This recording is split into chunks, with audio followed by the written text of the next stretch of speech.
Hola, bienvenidos a este canal y a una nueva historia. Escuchen esto.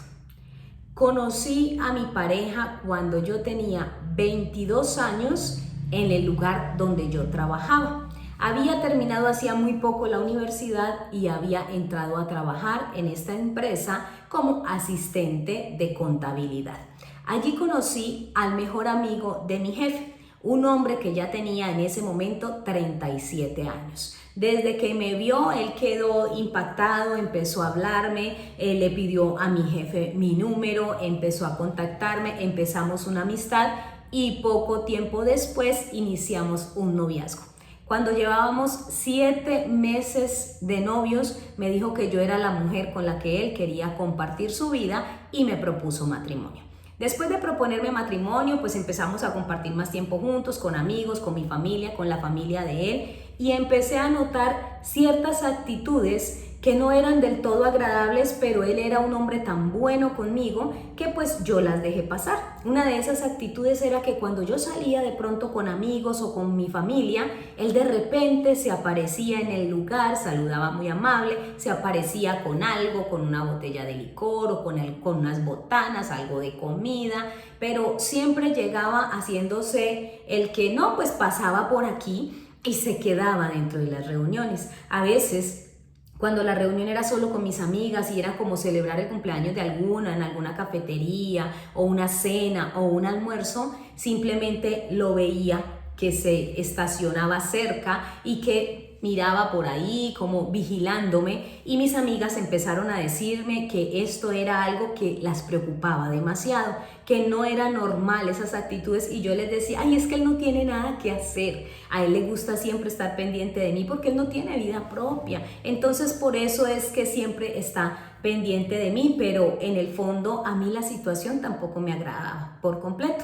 Empezamos con el tema de que había que tomar una decisión y entonces yo decidía algo y de pronto él me decía, yo creo que lo mejor, amor, para ti, para tal cosa, es que hagamos esto o aquello, y en muchas ocasiones yo cedía y terminaba haciendo lo que él quería y no lo que yo realmente quería hacer.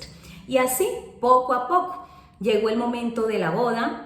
Obviamente yo pedí unas vacaciones que tenía pendientes, o sea, yo no salía a vacaciones en la temporada en la que tenía que salir, y le dije a mi jefe que yo quería pues salir en el momento de la boda para tomarme esos días para la luna de miel. Mi jefe me dijo que no había problema, así que nos casamos, nos fuimos de luna de miel, estuvimos una semana de luna de miel y pues me quedaban aproximadamente 10 días más de vacaciones. Durante esos 10 días, pues bueno, estar juntos, compartir, todo muy bonito.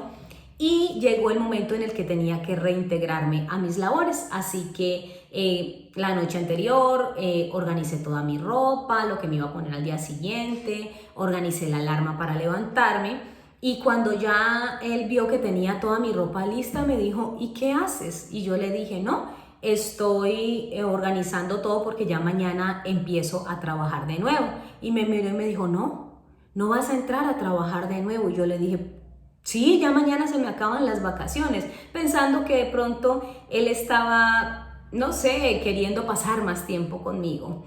Y me dijo, no, es que yo mandé un correo, pues a mi jefe, me dijo el nombre obviamente, yo le mandé un correo con tu carta de renuncia. Lo miré y le dije, ¿qué? Y me dijo, sí, yo le mandé un correo con tu carta de renuncia porque tú ahora ya tienes marido. Tú ya tienes un hombre que vea por ti y no necesitas ir a humillarte ante otro hombre o a dejarte mandar de otro hombre cuando yo puedo hacerme cargo de ti. Le dije que lo que había hecho estaba rotundamente mal, que me parecía que se había extralimitado, que había tomado una decisión que a él no le correspondía, que no tenía por qué haber decidido el que yo me saliera de trabajar sin ni siquiera haberme hablado del tema. Y entonces llamó a mi mamá llorando y diciéndole que él lo único que quería era cuidarme y protegerme, y que yo no se lo permitía, que yo no era más que una niña berrinchuda, que me la pasaba haciendo shows por todo, que yo tenía que madurar porque ya era una mujer casada y que él había tomado la decisión que consideraba mejor para mí, porque así yo podía estar tranquila en la casa, únicamente dedicándome al hogar y a ser feliz. Y entonces mi mamá me llamó y me dijo que ya no había nada que hacer, que él ya había mandado la carta y que se vería muy mal que yo le hablara a mi jefe diciéndole que había sido mi esposo el que había mandado la carta y me regresara a mi trabajo, mucho más sabiendo que ellos dos eran tan buenos amigos. Así que me quedé callada, pero me costó muchísimo. Lloraba todos los días de mi vida de saber que ahora esa profesión que tanto me había costado alcanzar no la iba a poder ejercer porque él decidió que yo ya no podía trabajar más. Lloraba todos los días de mi vida y me fui marchitando poco a poco porque cuando tenía algún tipo de evento con mis amigas, yo siempre le decía, tal día voy a ir a tal lugar a hacer esto. Pues entonces justo para ese día él me tenía una sorpresa, me tenía una cena acomodada o me invitaba a comer o invitaba personas a mi casa o invitaba a mis suegros o cualquier cosa, pero siempre coincidían las fechas de una manera extraña, pero las fechas coincidían.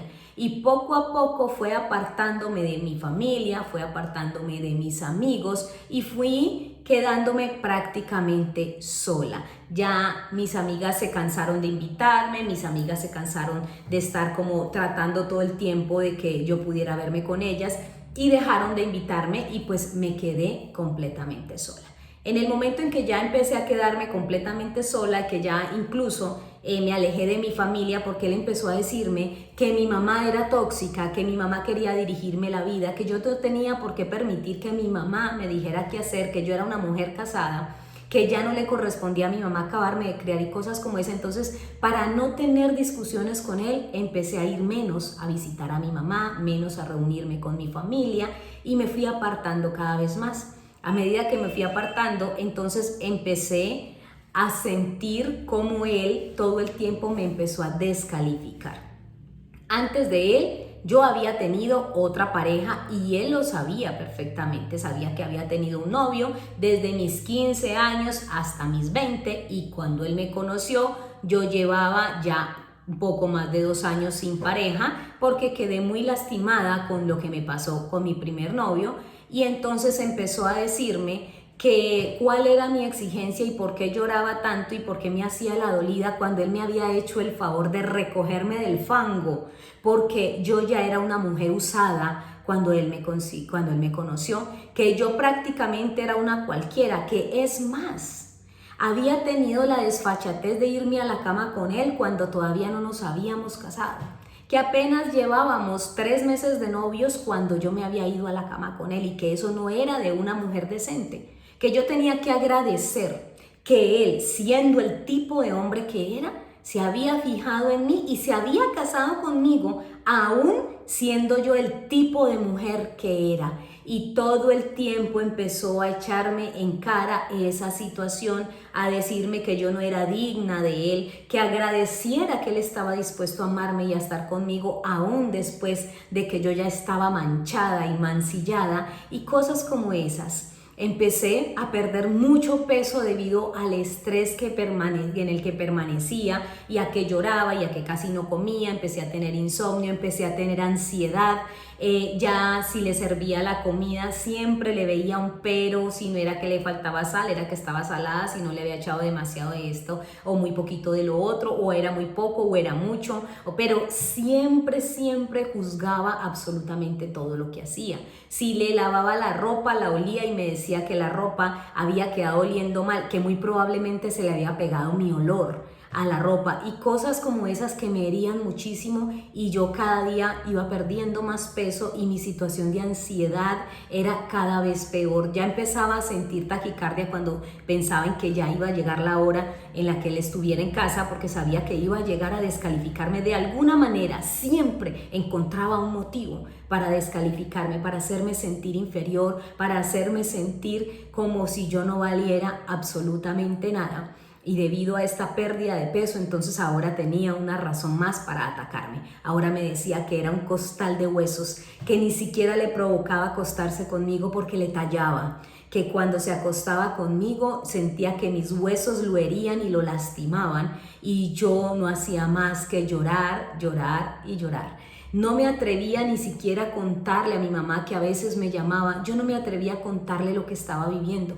Mi mamá llevaba meses sin verme, meses sin saber cómo estaba. Solo hablábamos por teléfono y si me quería hacer videollamada, yo se la rechazaba porque no quería que me vieran el estado en el que estaba. En realidad parecía un cadáver. Yo me sentía horrible y me veía realmente como si estuviera muy enferma, a tal punto que en una ocasión salí porque tenía que hacer una gestión con unas cortinas que mandamos a hacer y quedaron mal, entonces tuve que ir, y en ese momento me encontré a alguien que me conocía, y esa persona cuando me vio era como si hubieras sacado un cadáver, no sé, me miró con tanto asombro y me decía: ¿qué te pasó? ¿Qué te pasó? Y yo le decía: ¿por qué? No me ha pasado nada. Y entonces ella entendió que estaba siendo imprudente y pues se quedó callada, pero su mirada de asombro era mucha.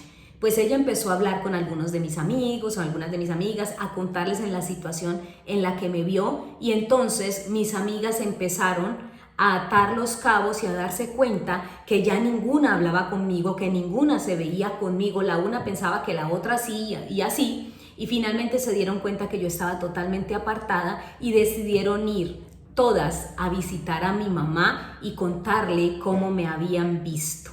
Así que mi mamá se quedó muy sorprendida, viajó a la ciudad donde yo vivía ese mismo día con mi papá, y pues cuando llegaron a la casa mi mamá me abrazó y lloraba desconsolada y me decía que por qué me había quedado callada, que qué me pasaba, que si estaba enferma. O sea, no estaban pensando en que yo estaba en una situación de pronto de maltrato o algo, sino que yo estaba enferma. Entonces mi mamá me decía: ¿qué es lo que tienes? ¿Cáncer? ¿Qué es lo que...? Y yo: no, mamá, yo no estoy enferma, yo estoy bien. Y me decía: ¿no estás bien? ¿No te estás viendo? ¿No estás bien? Entonces, de tanta insistencia en ella, yo rompí a llorar.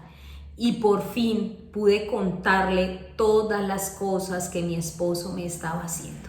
Ella empezó a culparse a sí misma porque me decía que ella fue la primera que avaló su mala conducta cuando me dijo que me quedara callada en el momento que él mandó la carta de renuncia a mi empresa. Pero en ese momento, sin pensarlo dos veces, me dijo: empaca lo que puedas y nos vamos de inmediato de esta casa. Entre papá y mamá me ayudaron a empacar la ropa que pudimos empacar y salí de allí prácticamente huyendo.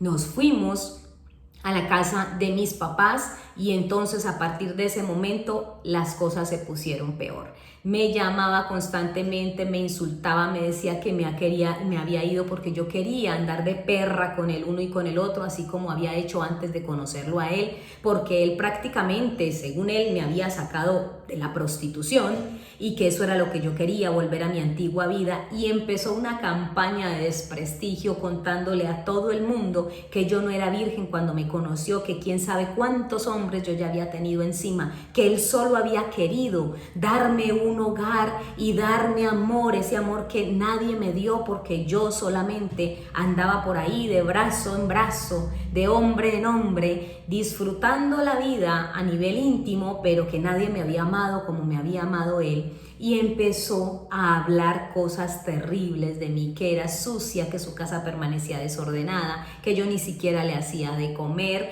y que él siempre había soportado todo callado para no dañar mi imagen, pero que ahora se había cansado de eso y empezó una campaña de desprestigio y un acoso terrible. Llamaba a mi papá, llamaba a mi mamá y cuando menos pensábamos se aparecía los fines de semana y se hacía cerca de la casa, como esperando a ver si podía verme, si yo salía, y yo tenía pavor. Así que llegó el momento en que no hubo otra opción sino poner una denuncia por acoso y entablar ya la demanda de divorcio. Lo único que yo le pedí con la demanda de divorcio era que se alejara de mí, que no importaba lo que había, lo que consiguió, porque al fin y al cabo lo consiguió él, lo que había él lo consiguió porque él a mí no me permitió trabajar y aportar absolutamente nada. Así que le dije que hiciéramos todo de la manera más rápido posible, entramos en una conciliación, yo acepté que no me diera absolutamente nada, pero que me dejara en paz. y pues después de haberle puesto la denuncia por acoso y pues el hecho de que ya le colocaron una orden de restricción, pues por fin me dejó en paz. En realidad no me ha dejado en paz nunca. Estamos divorciados hace ya 4 años y él sigue enviándole solicitud de amistad a mis amigas, a mis conocidas. Se pasó una vez por el lugar donde ahora estoy trabajando. Estoy todavía en terapia después de tantos años, he recuperado mi forma física, me siento mejor anímicamente, pero aún cuando veo un carro de los mismos que él tiene, el corazón se me pone que se me va a salir del pecho. Sé que son pocas las probabilidades de que sea él, pero aún así el miedo es tan grande que lo primero que mi mente se imagina es que ya va a venir a acosarme de nuevo. Es horrible vivir así y es por eso que he decidido contar mi historia, para que aquellas mujeres que están iniciando relaciones donde se dan cuenta que sus parejas son controladores, las vigilan o quieren decirles qué hacer, inmediatamente pongan un alto y salgan de ahí, porque realmente la vida se te va a poner de cuadritos.